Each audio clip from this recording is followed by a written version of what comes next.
Irmãos, a paz do Senhor, é com muita alegria que venho aqui até você, até sua casa, sua família, trazer mais uma lição da nossa Escola Bíblica Dominical. Só lembrar você que essa lição está contida na revista cujo título é Salmos. Essa revista está destinada ao segundo trimestre do ano de 2020, para a classe dos adultos. A lição de hoje, irmãos, ela é a lição de número 10, cujo título é Rendendo Graças ao Senhor. Essa lição, irmãos, como as outras lições, assim como as outras lições dessa revista, ela é um comentário sobre um salmo específico. Nesse caso aqui, é o salmo número 118. Para nos dar uma ideia melhor, o comentarista elegeu um textuário, ou seja, um texto que é uma espécie de resumo para toda a lição, que diz assim, que seria o verso 1 do Salmo 118, e diz assim: Louvai ao Senhor, porque Ele é bom, e porque a sua benignidade é para sempre.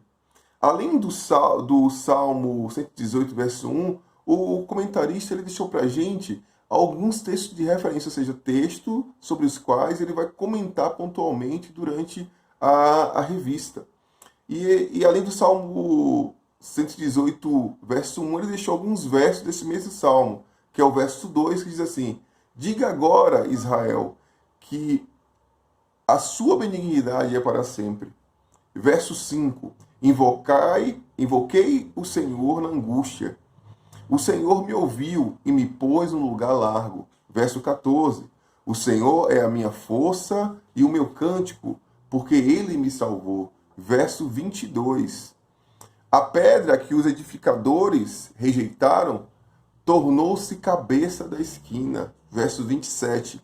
Deus é o Senhor que nos deu a luz. Atai a vítima da festa com cordas e levai-a até o ângulo do altar. Verso 28. Tu és o meu Deus e eu te louvarei. Tu és o meu Deus, eu te exaltarei. E por fim, o verso 29, que diz assim: Louvai o Senhor, porque Ele é bom, porque a sua benignidade é para sempre. Irmãos, esse salmo, o Salmo 118, ele está é um salmo que nos convida a louvar o Senhor pelo aquilo que Ele é e por aquilo que Ele fez sobre a nossa vida e também fez sobre a vida de Israel lá no passado. Esse salmo ele faz parte de um conjunto de salmos que designa-se assim, Halel, cujo o significado é louvor. São salmos de louvor que são lidos em ocasiões específicas, principalmente em três grandes festas da peregrinação, a saber, Páscoa, Pentecostes e Festa das Cabanas ou das Tendas. Esses salmos, esse Salmo 118, junto com alguns outros salmos, eles eram lidos nessas ocasiões. Além disso, para vocês terem ideia como era costume do povo de Israel ler salmos, cantar, louvar ao Senhor, né, agradecer a Ele pelo que Ele fazia em momentos de alegria, de felicidade, momentos muito importantes, o Senhor Jesus fez, Ele cantou, ele louvou depois da última ceia. Vai dizer lá em Mateus capítulo 26, 30, que o Senhor Jesus, depois, e junto com os seus discípulos, depois de ceiar, eles cantaram hino. Alguns comentaristas dizem que esse hino provavelmente foi um salmo de louvor, um halel, né? E alguns comentaristas dizem que pode ter sido, outros não. Mas o que a gente não deve esquecer, o Senhor Jesus louvou ao Pai depois da última ceia. Agradeceu por poder ter ceiado com os seus discípulos, porque já estava próximo de concluir a obra que ele foi enviado para concluir na terra. Isso é muito maravilhoso. E é interessante que o Salmo 118, especificamente, é um salmo litúrgico. E ele tem duas partes que eram lidas em determinados momentos e lugares diante do momento de uma liturgia. Os versos 1 ao verso 16, ele eram cantados na procissão de aproximação do santuário, enquanto os versos 17 e 29, eles eram cantados na parte de dentro e na parte de fora do santuário. O importante da lição que nós temos até agora, até esse primeiro ponto, é eu devo louvar, você deve louvar o Senhor em todo tempo, em todo lugar. Essa é a grande lição que nós temos até o momento. Até o momento. O título desse salmo, irmãos, ele não remete a uma época específica, ele não tem, nos traz um contexto histórico específico. Alguns historiadores dizem e comentaristas bíblicos dizem que esse salmo ele pode se remeter, né, ao livramento do cativeiro. Depois que o povo de Israel foi livrado do cativeiro, saiu do cativeiro, alguns comentaristas dizem assim, não, esse salmo pode ser, ele se encaixa direitinho no momento em que o povo de Israel sai do cativeiro babilônico. Contudo, não consegue se atribuir de maneira certeira, o momento histórico que originou esse salmo. E, além disso, algumas outras passagens de vitória que o Senhor deu ao seu povo podem ser compatíveis com o texto que traz esse salmo. Diz assim, por exemplo, você vai lá na vitória que Deus deu ao seu povo quando livrou ele do Egito, e também na vitória que Deus deu ao seu povo em cima dos cananeus, após chegar em Canaã. Ele também é um salmo que pode se encaixar naquele momento, né? Que foi um momento de aflição sobre Israel, onde Deus permitiu que o povo de Israel fosse, como posso dizer, saísse vitorioso daquele momento. Mas também podemos ligar esse salmo no momento que Esdra, lá no livro de Êxodo, nós vemos a conclusão do segundo templo, né? A comemoração pelo segundo templo, né?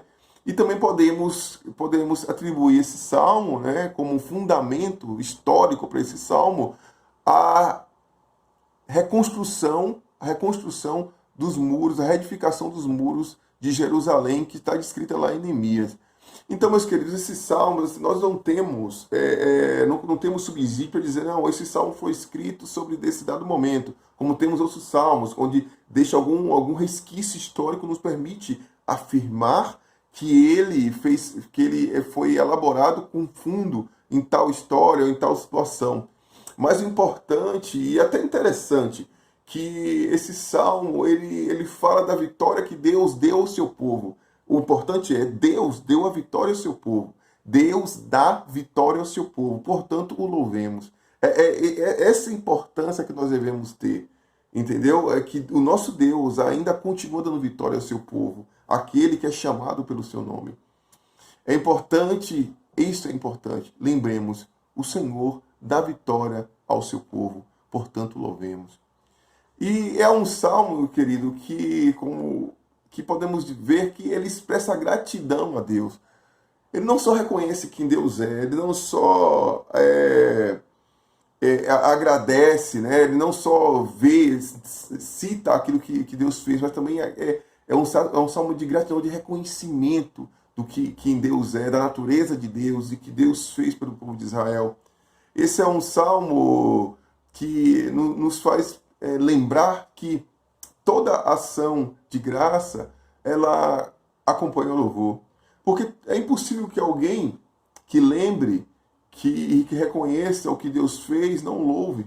É impossível que alguém que reconheça que Deus fez na vida dele não louve a Deus pelos feitos.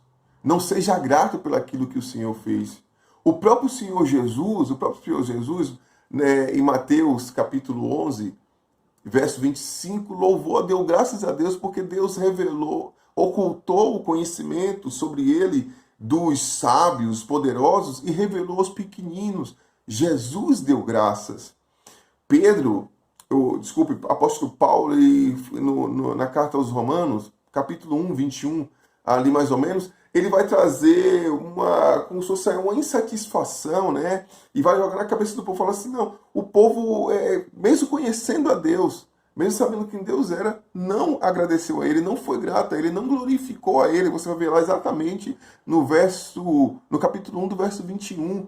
E Paulo ficou tão escandalizado e falou escreveu com tamanha veemência essa questão do povo, mesmo reconhecendo a Deus, não louvaram e não glorificaram. Por quê? Porque naquele momento, irmãos, aquela situação social daquela época, a honra era uma coisa muito séria, honrar era uma coisa muito séria. Então, quando você recebia algo e não honrava aquele que te deu, isso era um desgosto, era com uma decepção tremenda. Então Paulo se manifesta a sua indignação, a sua decepção, como um povo que conheceu a Deus e sabe quem ele é, não o louva. E é engraçado que essa carta de Paulo, essa indignação de Paulo, naquela época, naquele tempo, serve até hoje. Hoje, muitas vezes, quando eu e você damos alguma coisa, não recebemos em troca, muitas vezes você ficamos tristes, decepcionados, mas muitas vezes também não lembramos que Deus nos deu coisas maravilhosas e das quais, muitas vezes, nós esquecemos de engrandecer e louvar o seu nome por aquilo que ele fez. E isso é uma reflexão que nós devemos ter ontem, hoje e sempre, até a volta do nosso Senhor Jesus. Louvarmos a Ele pelo aquilo que Ele é, honrar a Ele pelo aquilo que Ele fez em nossas vidas. Porque é o mínimo que nós podemos fazer. Nós não conseguimos pagar de forma alguma aquilo que foi feito por nós. O mínimo que eu e você podemos fazer é glorificar e exaltar o nome dEle. E aí, querido, a partir desses grandes feitos de Deus, de tudo que Deus fez em nossas vidas, isso vai revelando a nós, e também no livro de Salmos, no Salmo 118, vai revelando um pouco do caráter de Deus, do que Deus é. O Salmo 118, ele nos convida a louvar a Deus pelo que Ele é, ou seja, pela sua bondade, pela sua benignidade, e por Deus ser atencioso. Você vai ver que Deus ouviu o clamor do seu filho que estava clamando a Ele. Antes que se faça alguma confusão e talvez gere alguma dúvida, existe a diferença entre benignidade e bondade. Enquanto benignidade ela se restringe ao pensamento, por exemplo, assim, o benigno, né, aquele que pensa o bem sobre o outro, que espera do outro uma atitude boa, que não denigre a sua imagem, que não pensa mal, que não alimenta pensamentos malignos sobre o outro, que ainda apesar que o outro tem, tudo indica que o outro vai para um caminho mal, vai ser mal, ele insiste em querer o bem, em manifestar pensamentos bons sobre o outro.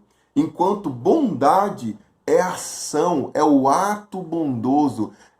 Agora, quando eu passei do meu sentimento de somente querer que o outro esteja bem, de pensar bem sobre o outro, agora eu ajo em favor do outro. Eu faço obras bondosas em favor do outro. É a grande diferença. Benignidade se restringe ao pensamento, né? Ao psique, ao pensamento do outro, né? Sobre o outro, sobre o bem do outro. E bondade é a minha ação para gerar o bem, para gerar situações boas para o outro. E Deus de fato Ele tem um pensamento bom sobre o ser humano, ele deseja o bem para o ser humano, mas não somente deseja, ele age em favor do ser humano para que o bem, para que ele vá bem. Então você vai ver que as obras do Senhor em favor do ser humano se traduzem quem ele é. Deus bondoso, Deus benigno. Então, entendendo esses dois conceitos, benignidade restringe aos pensamentos, bondade, ela vai além disso, ela se transforma em ações. Vamos seguir para os próximos pontos da nossa revista. Primeira coisa, ele fala aqui, louvai o Senhor porque o Senhor é bom. Louvai porque Ele é bom. Esse já é um motivo, além de um motivo que não precisaríamos de outro para louvar o Senhor.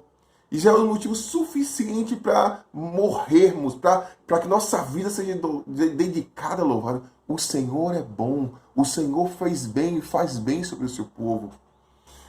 Em Deus não há defeitos, não há obras maléficas nele, não há mal que venha dele. O Senhor é inteiramente bom. Tudo que o Senhor faz é bom. Tony Evans diz assim: a bondade de Deus é definida pela perfeição coletiva da sua natureza e pela benevolência dos seus atos. O Salmo 35, verso 5 diz assim: Deus enche de bondade, enche a terra de sua bondade. Deus enche a terra de sua bondade, das suas ações bondosas. E o Salmo 52, verso 1 diz assim: a bondade de Deus permanece continuamente. A bondade de Deus permanece continuamente. Ela continua fluindo. Ela não se esgota, ela não acaba. Ela continua fluindo sobre a minha vida, sobre a tua vida, sobre a vida do povo de Deus, sobre a vida daqueles que amam a Deus. O Salmo 118, ele inicia e termina com ações sobre a bondade, a benignidade do Senhor. Sobre a benignidade do Senhor. Através do Salmo 36, nós podemos entender mais amplamente o que seria essa benignidade. O Salmo 135 simplesmente usa 26 vezes a palavra como referências às ações de Deus. O Senhor é imutável. As suas ações de bondade, elas não mudam. O pensamento de bondade de Deus para como ele não muda, não é esgotável, ele não pode sofrer variação pelas minhas ações, nem pelas ações de outro. Já se diz assim, não tem nada que eu possa fazer para que Deus me ame mais. Mas também não há nada que eu e você possamos fazer para que Deus nos ame menos. A ação de bondade, de benignidade do Senhor, ela é inesgotável. Ela é imutável. Eu não posso, nada que a minha natureza faça, nada que eu tenha feito, pode mudar os pensamentos de Deus sobre mim. Nada pode mudar os pensamentos de Deus sobre mim. Ele me conhece, ele te conhece, ele conhece a tua estrutura. Nada pode mudar os pensamentos dele sobre você. Nada pode fazer que o amor dele esgote-se sobre você. Jeremias convoca o povo ao louvar o Senhor mesmo em meio ao cativeiro.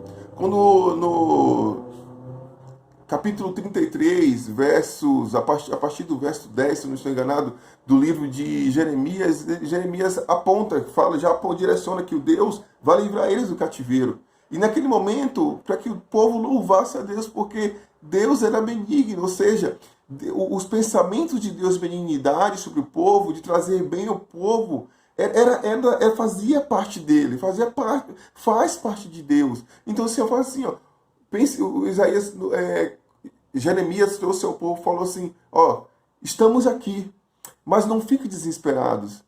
A benignidade do Senhor dura para sempre. É tanto que alguns comentaristas falam que Jeremias já citava esse salmo, esse verso no momento no momento de proclamar o povo a louvar o Senhor. Ou seja, o Senhor fala, não se preocupe, o Senhor é bondoso, a sua bondade dura para sempre. Se nós estamos aqui, foi que Ele nos moveu para cá. Como diz até o próprio livro de Jeremias, o cativeiro que eu vos coloquei, o lugar que eu vos fui transportar. Se vocês lerem um pouco mais os versos no capítulo 15 de Jeremias, eu vos fiz transportar para aí. Então, Jeremias trazia o povo e falou assim, não se preocupem, Deus nos colocou aqui, Deus é bondoso para nos tirar daqui, Ele tem um propósito para que nós estejamos nesse cativeiro. E até em Lamentações, Jeremias faz lembrar outra vez, Lamentações capítulo 3, versos 22 e 23, diz assim, versículos 22 e 23, diz assim, a misericórdia do Senhor são a causa de não sermos consumidos, porque as suas misericórdias não têm fim. Novas são cada manhã, grande é a tua fidelidade. Jeremias fala em Lamentações.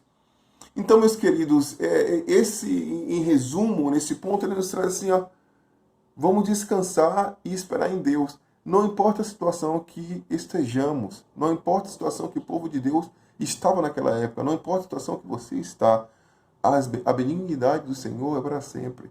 O Senhor deseja o bem sobre o seu povo e Ele faz o bem para o seu povo. E, além disso, como resultado, né, da bondade e da benignidade do Senhor, o Senhor escuta o seu povo. Diz assim no ponto 2.3, se você está com sua revista aí, nos traz que o salmista, nos versos 5 e 21, primeiro no verso 5, ele diz assim, ó, invoquei o Senhor na angústia, o Senhor me ouviu e me pôs num lugar largo. Importante que o salmista, ele nos traz a mim, traz a você a realidade que podemos clamar ao Senhor, e porque o Senhor escuta. O Senhor Jesus, no livro de Mateus, Evangelho segundo Mateus, capítulo 7, verso 7, a partir do verso 7, Jesus nos convida a continuar clamando, ou seja, a oração contínua. E esse convite a continuar clamando, mesmo que demore um pouco, ele vai nos ensinar e nos revelar o quanto nós desejamos aquilo, o quanto nós desejamos alcançar tal coisa que nós estamos pedindo ao Senhor. Se nós existimos de maneira prematura, que se nossa oração é rasa, se nós não queremos insistir, é porque de fato, muitas vezes, nós não queremos realmente aquilo. Nós queremos uma coisa fácil. E é interessante sabermos também que a oração, ela nos molda. Ela nos faz mais sensíveis à vontade de Deus para nossas vidas. Quantas vezes nós não começamos orando por uma coisa e Deus moveu nosso coração e nos revelou que aquilo pelo que nós estávamos pedindo, realmente nós não queríamos, realmente não ia fazer bem para nós. E nesse momento nós paramos nosso coração, descansamos no Senhor e coisas melhores vieram para nós, porque essa é a vontade dele sobre as nossas vidas. Mas contudo, continuemos orando até que o Senhor responda. Até quando orar? Até quando clamar? Até o Senhor responder. Até quando a sua paz, a paz que nos revela que nós estamos no lugar certo, venha parar sobre o nosso coração. Aí nós devemos parar. Porque se aconteceu, era por Ele. Era porque Ele queria. E se não aconteceu, também de fato, é porque Ele queria. É porque Ele não queria que acontecesse. Mas o fato é, importante de tudo, é nós estarmos no lugar que Ele quer que nós estejamos. E esse lugar é que nos traz a paz. Daí decorremos, irmãos, ainda nessa lição e vemos alguns exemplos do agir de Deus. Devemos lembrar sempre que grandiosos são os atos de bondade de Deus para com o seu povo. Vejamos alguns desses atos ainda no Salmo 118. No primeiro dele, diz assim, no ponto 3.1, se você está com sua revista aí, diz assim, aquele que concede a luz. Deus é aquele que concede a luz. Verso 27 do Salmo 118 diz, Deus nos deu a luz. Luz, nesse caso, se traduz como iluminação, como conhecimento de algo, como conhecimento de rota. É um caminho que nós temos agora de certeza pelo qual seguir. Nós temos a exatidão pelo qual seguir, não há sombra de variação nele. Pedro fala na sua carta, primeira carta, capítulo 2, verso 9, diz assim, ó, que ele nos chamou das trevas para a sua maravilhosa luz. O comentarista Matthew Henry fala assim que a luz que Deus nos deu foi o conhecimento de si mesmo, ou seja, o conhecimento de Deus. Ele nos deu motivo de alegria e regozijo, que são a luz para a alma. Essa luz que nos dá a esperança da vida eterna. Não se diz assim em Apocalipse? Nós, naquele momento, não precisará nem de sol nem lua, porque a glória do Senhor iluminará. Imagine, nós seremos iluminados pela glória dele. O Senhor é a nossa luz maravilhosa. Com Ele, nós sabemos o caminho que estamos trilhando. Nós não estamos mais em trevas, não estamos mais jogados nos poços de pecado da vida. Agora estamos em Cristo. Não estamos mais perdidos, não estamos desamparados, estamos nele. Ele é a nossa luz, é o nosso caminho. Ele que nos diz para onde seguir, nos diz o nosso destino, nos dá o nosso norte. Jesus Cristo, o Rei da Glória, Deus poderoso, luz para a vida dos homens.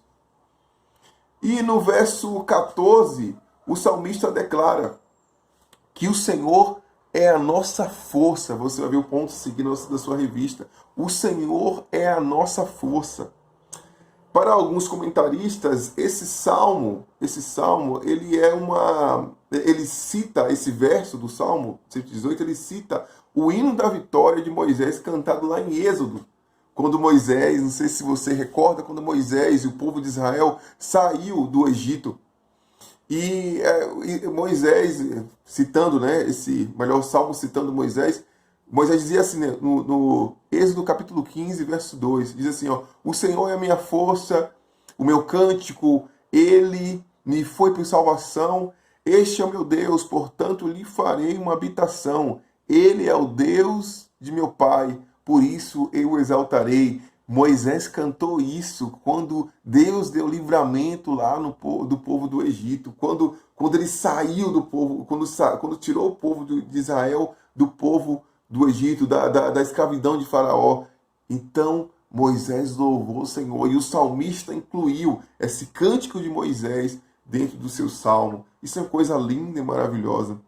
Agora, uma explicação para que você entenda, você possa aplicar para a sua vida esse salmo. Ela vai estar lá, se você visitar lá na carta de Paulo aos Filipenses, no capítulo 4. Especificamente, temos um resumo disso aí, quando Paulo fala assim, capítulo 4, 12 e 13, você vai ver o que Paulo fala antes, e ele termina dizendo assim, posso todas as coisas em Cristo que me fortalece. Só que todas as coisas, Paulo fala assim, posso suportar fome, aflição, está por baixo, está por cima. Ele pode suportar todas as perseguições, porque Cristo fortalecia ele. E isso podemos entender a aplicação desse salmo. O salmista pôde suportar a aflição, a perseguição. O povo de Israel pôde suportar a aflição e a perseguição, porque Deus fortalecia Israel, Deus fortalecia Paulo, e Deus fortalece a sua igreja no dia de hoje. Deus me fortalece, Deus te fortalece. E essa é a lição que precisamos entender e a verdade que precisamos colocar no nosso coração. E em seguida, alguns dos atos de Deus, fala assim, a pedra angular. O salmista fala que Deus colocou o seu povo, transformou o seu povo agora em pedra angular. Agora era a pedra angular. A nação que antes era desprezada, era perseguida, a nação de Israel que era perseguida e desprezava, agora Deus transformou ela em pedra angular, ou seja, a nação cujas outras nações deveriam se espelhar. A nação que as outras nações deveriam imitar. Você fala assim, Carlos, mas está estranho isso. Para mim, sempre conhecia que a pedra angular era Jesus Cristo. Você está certíssimo. Certíssimo você está. Só que naquele momento do Salmo, quando o salmista escreveu isso no Salmo 118, no verso... No verso 22, ele estava falando da nação de Israel, que era perseguida.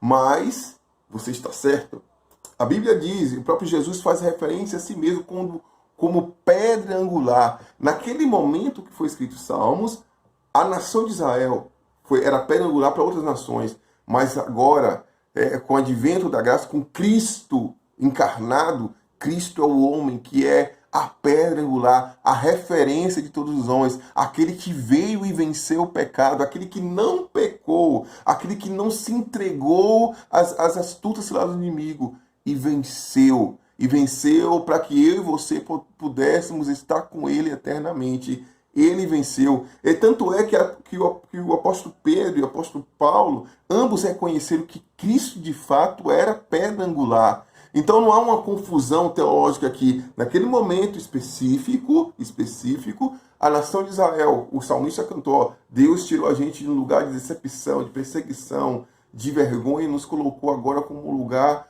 como uma nação que é digna de ser imitada. Mas, para os tempos nossos, quando Jesus veio, Jesus é a pedra angular para a humanidade, para todo homem que quiser uma referência, um prumo, um destino a seguir, um modo de agir. Cristo é o melhor exemplo. O 100% Deus, 100% homem, que viveu entre os homens, mas não pecou. Ele é digno de ser imitado, digno de ser seguido. É o nosso Rei, o Senhor que virá para nos salvar. Você pode verificar